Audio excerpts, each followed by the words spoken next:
A vida de um semi-angelical, por Lisandro Almeida Santos, em Daniel 9:20.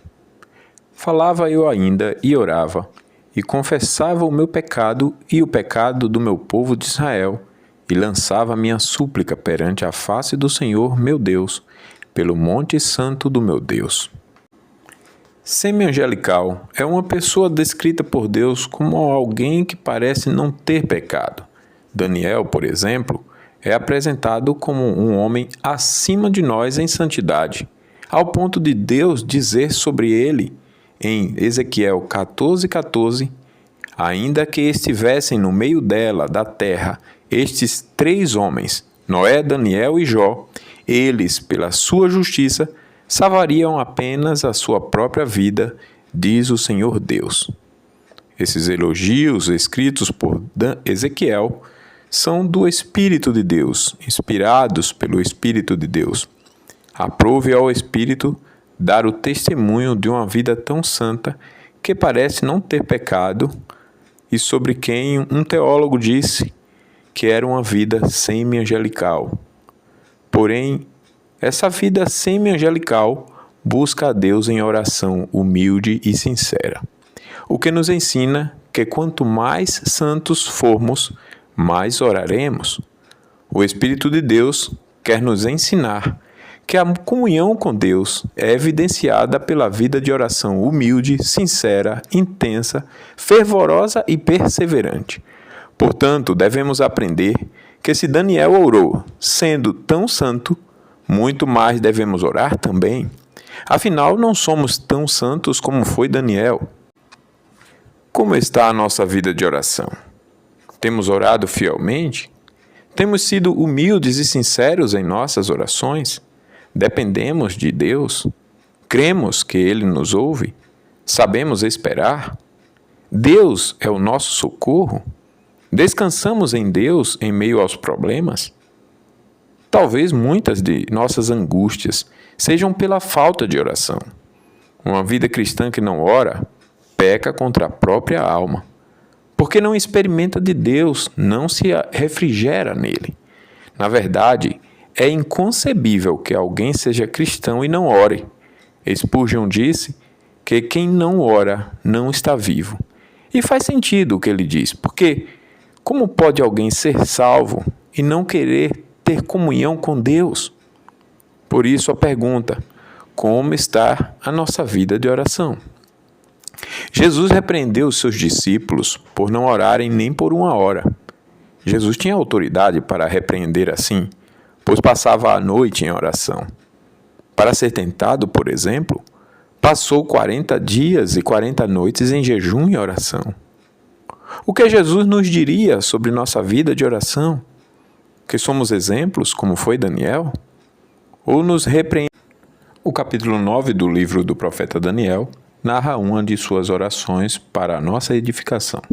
Porém, destacaremos lições somente do verso 20.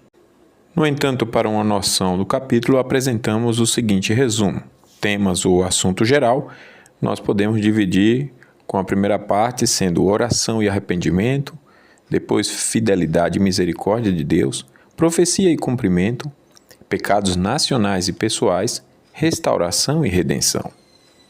Os tópicos ou assuntos específicos podemos dividir como a oração de Daniel, a promessa de Deus de restaurar Jerusalém, a profecia dos 70, o julgamento justo de Deus, o papel dos anjos na comunicação com a humanidade.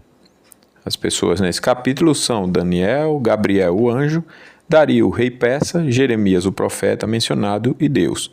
E os locais são Babilônia, onde Daniel foi exilado, Jerusalém, mencionado no contexto da restauração. Ainda podemos dividir os versículos do capítulo da seguinte forma: versos 1 ao 6, oração e arrependimento, versos 7 ao 14, apelo por misericórdia. Resposta divina e profecia nos versos 20 ao 23 e versos 24 ao 27, a profecia dos 70 ou a explicação sobre as 70 semanas. Na primeira parte, versos 1 ao 6, Daniel fala sobre o primeiro ano de Dario, onde ele entendeu pelas Escrituras que a desolação de Jerusalém, profetizada por Jeremias, duraria 70 anos. Daniel então confessa seus pecados e os pecados de seu povo, reconhecendo a justiça de Deus em seus julgamentos.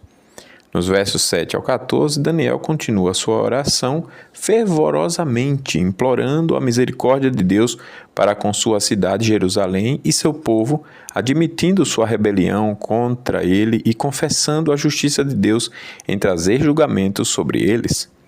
Nos versos 20 ao 23, enquanto Daniel ainda estava orando, Gabriel, que ele tinha visto em uma visão anterior, veio rapidamente até ele. Gabriel explica que ele veio para dar a Daniel percepção e entendimento, pois suas orações foram ouvidas assim que ele começou a orar. E nos versos 24 ao 27, Gabriel entrega a profecia dos 70, explicando que 70 semanas são decretadas para o povo de Daniel e a cidade santa. Esta profecia abrange a vinda de um ungido, Jesus Cristo, um período de angústia e desolação e o estabelecimento final da justiça eterna. Mas vamos meditar hoje, como já falamos, no verso 20, sobre o que aprendemos com a oração de Daniel. A oração de Daniel nos ensina, no verso 20, a nos expressar ou apresentar os nossos desejos, oferecer os nossos desejos a Deus. Segundo, a confessar as culpas pessoais. Terceiro, pedir pelos outros. E quarto, a nos prostrar, nos humilhar na presença de Deus. A primeira lição do versículo está na parte que diz: falava eu ainda e orava. Falar e orar significa somente que em sua oração, fosse silenciosa ou em voz audível, Daniel falava, se expressava, oferecia os seus desejos a Deus. Significa que Deus quer que ofereçamos os nossos desejos a Ele. Não que Ele precise de nossas expressões para conhecer os nossos desejos, mas nós precisamos nos expressar para Deus e Ele quer que nos expressemos. Ele tem prazer nessa nossa relação e comunhão com Ele. Quem não oferece os seus desejos para Deus está dizendo que não confia nele, que não se satisfaz nele, que não quer relacionamento e comunhão com ele, que não o conhece. Mas quem conhece a Deus oferece os seus desejos a ele. João Calvino, um teólogo do século XVI, disse que a oração é o suspiro do coração pelo qual nos aproximamos de Deus. Jonathan Edwards, um teólogo do século XVIII, disse que a oração é a linguagem do coração e é a expressão mais nobre e elevada da vida espiritual. Charles Spurgeon, do século XIX, disse que a oração é o pulmão da alma, e assim como o pulmão precisa de ar para respirar, a alma precisa de oração para viver. Agora, Deus só merece desejos santos. Por isso precisamos aprender a orar. Um dia, os discípulos de Jesus pediram a ele para ensiná-los a orar. Então Jesus ensinou a oração conhecida pelo título O Pai Nosso. Nesta oração, Jesus nos ensina a termos pensamentos santos, vontades santas, palavras santas, sentimentos santos, respeito, inteligência e sabedoria, com início, meio e fim nas orações. Ou seja, Jesus ensina sobre o que é uma verdadeira oração cristã, ou o que é orar de acordo com toda a vontade de Deus. A oração ensinada por Jesus é um resumo de tudo o que a Bíblia ensina sobre oração. O início dessa oração é Pai Nosso. O meio compreende 7 pedidos: santificado seja o teu nome, venha o teu reino, seja feita a tua vontade, assim na terra como no céu. O pão nosso de cada dia dá-nos hoje. Perdoa as nossas dívidas, assim como nós perdoamos os nossos devedores. E não nos deixes cair em tentação, mas livra-nos do mal. E a conclusão é: pois teu é o reino, o poder e a glória para sempre. Amém. Ou seja, uma oração com pensamentos santos, vontades santas, palavras santas, sentimentos santos, respeito, inteligência e sabedoria, com início, meio e fim. Não há loucuras, descontroles, gritaria, falta de respeito, falta de humildade, barulhos, palavras impensadas e em desacordo com toda a palavra de Deus, como muitos fazem hoje. Para termos uma ideia do zelo de Cristo por seu Pai ao nos autorizar a ensinar a orarmos, Pai Nosso significa que devemos nos aproximar de Deus com a confiança de filhos de Deus adotados por Ele por causa da justiça de Cristo. Santificado seja o teu nome significa que o nosso primeiro desejo deve ser a dignidade de Deus como Ele merece. Venha o teu reino significa que o meu segundo desejo deve ser pelo governo de Cristo, pelo fim do pecado e da corrupção, pela conversão de pecadores eleitos, pela restauração dos desviados, pela vinda de Cristo e o novo céu e a nova terra com Ele, no reino de justiça e paz. Seja feita a tua vontade assim na terra como no céu, significa que o nosso terceiro desejo deve ser pela realização da vontade de Deus plena e imediata, como os anjos fazem no céu em santidade. Ou seja, não há desrespeito, orgulho, indiferença, desordem, gritaria, falta de sabedoria, nem qualquer outro desacordo com toda a palavra de Deus. Spurgeon disse que a oração é o canal pelo qual a graça de Deus flui para nós e é o meio pelo qual nos colocamos em comunhão com Ele. Portanto, não há comunhão com Deus quando não oferecemos nossos desejos a Ele como Ele merece. Devemos expressar nossos desejos como Daniel, mesmo que nossas vidas fossem semi-angelicais como a dele. Sobretudo porque não somos tão santos. E quanto mais orarmos, provaremos que reconhecemos o quanto precisamos de Deus. Então oremos como Deus nos ensina a orar. A segunda lição é confessar as culpas pessoais. E vemos isso na parte do verso que diz: "E confessava o meu pecado". O santo homem de Deus reconhece e registra isso, que ele tinha pecado e precisava confessá-los. Daniel reconheceu que tinha culpas por ele e o povo estarem passando por tudo aquilo. Será que nós não temos culpas por tudo o que temos sofrido? Será que não há pecados a serem confessados e abandonados? Será que nunca duvidamos de Deus? Será que nunca adoramos o verdadeiro Deus de forma errada? Será que nunca o trocamos por nada? Nunca nos omitimos de fazer o que ele merece? Nunca fomos negligentes com o que ele merece? Será que achamos que não é pecado não conhecer toda a sua vontade revelada sobre tudo? Será que achamos que a ignorância é santidade ou inocência? Será que nunca tivemos entendimento errado sobre Deus, sua vontade e seus ensinos? Nunca tivemos pensamentos indignos? Nunca odiamos a Deus? Nunca fomos egoístas? Será que o nosso entendimento, afetos, vontade nunca foram imoderados e desordenados? Será que o nosso entendimento, afetos e vontades nunca desviaram de Deus completamente ou em parte? Será que a nossa crença nunca foi errada? Nunca desconfiamos? Nunca nos desesperamos?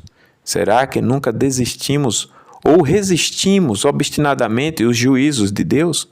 Nosso coração nunca foi duro? Nunca foi soberbo, presunçoso? Nossa segurança na salvação nunca foi carnal, arrogante? Nunca usamos meios ilícitos? Nunca confiamos nos meios lícitos? Nunca tivemos deleites carnais? Nunca tivemos zelos corruptos, cegos e indiscretos? Nunca nos afastamos de Deus? Nunca fizemos dos homens senhores de nossa fé e consciência? Nunca desprezamos os mandamentos de Deus? Será que nunca entristecemos o Espírito Santo de Deus? Nunca ficamos impacientes com as dificuldades pelas quais Deus nos permite passar? Nunca culpamos Deus quando Ele nos aflige? Será que nunca exaltamos o que somos ou o que temos ou qualquer outra criatura no lugar de Deus? Provérbios 28:13 diz: "O que encobre as suas transgressões jamais prosperará, mas o que as confessa e deixa alcançará a misericórdia." Você quer a prosperidade e a misericórdia de Deus? Ou a sua miséria e maldição? Escolha a prosperidade e a misericórdia de Deus. Confesse e abandone os seus pecados. Sempre busque o favor de Deus.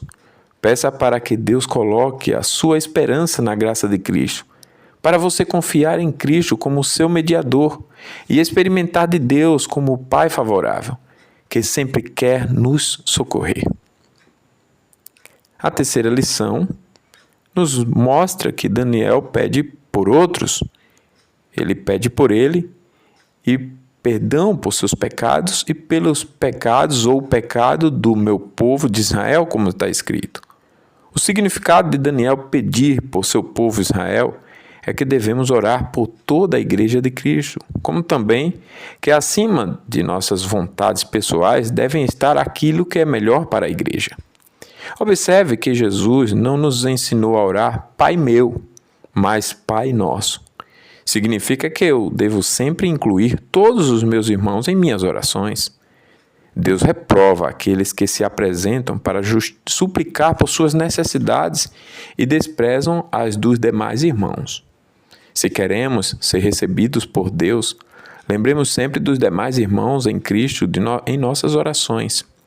Devemos transbordar de ternos afetos de misericórdia e bondade por nossos irmãos em nossas orações. A quarta lição é que Daniel se lança na presença de Deus, se humilha. O texto diz: e lançava a minha súplica perante a face do Senhor meu Deus, pelos montes santos do meu Deus. Por fim, então, Daniel se lança. Significa cair, deitar, ser lançado no chão. O sentido é se humilhar. Qual tem sido a nossa postura diante de Deus? Outro dia, um pai disse ao filho para se sentar na cadeira, e o filho desobedeceu e foi corrigido pelo pai com vara. Em seguida, o filho se sentou e disse: estou sentado, mas meu espírito está em pé. Por isso, não pergunto somente se você se ajoelha para orar, mas se seu espírito está prostrado. Quem se prostra não é rebelde com as autoridades de Deus sobre ele. Quem se prostra não prefere o pecado à obediência. Quem se prostra diante de Deus se dedica sobretudo para cumprir os seus votos como membro da igreja, como membro do corpo de Cristo. Quem se prostra se preocupa em dar testemunhos santos. Quem se prostra se preocupa com as palavras dos lábios e o meditar do coração para que sejam agradáveis na presença do Senhor. Agora, por que Daniel se prostra e se humilha? Porque está na presença do Senhor, a quem ele chama de meu Deus. Na verdade, todos estamos na presença de Deus, mas nem todos respeitam a Deus como ele merece. E quem não respeita a Deus como ele merece, demonstra que não é dele. Na presença de Deus, Daniel suplica por seu povo, que ele chama de Monte Santo. Monte Santo significava o povo de Israel. Significa que ele ama a igreja de Deus sinceramente. Quem suplica por outro demonstra o quanto o ama e o quanto o considera. E em apenas uma parte do versículo, Daniel chamou a Deus de seu Deus 2 vezes.